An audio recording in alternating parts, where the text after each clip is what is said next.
desenvolvida apropriada para a fabricação dos tanques e vias de cimento. Aqui nós estamos fazendo as curvas.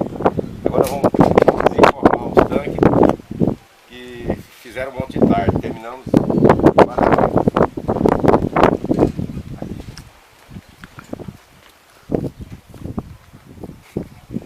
aqui o tanque fabricado na forma de fibra. Vou virar.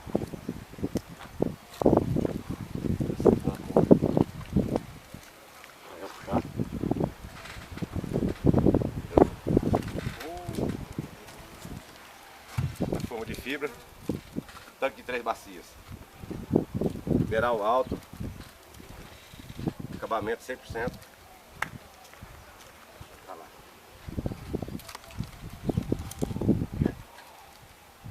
Tá. 100% forma, desenvolvido apropriado para poder fabricação de tanques e vias. É isso aí? Certo.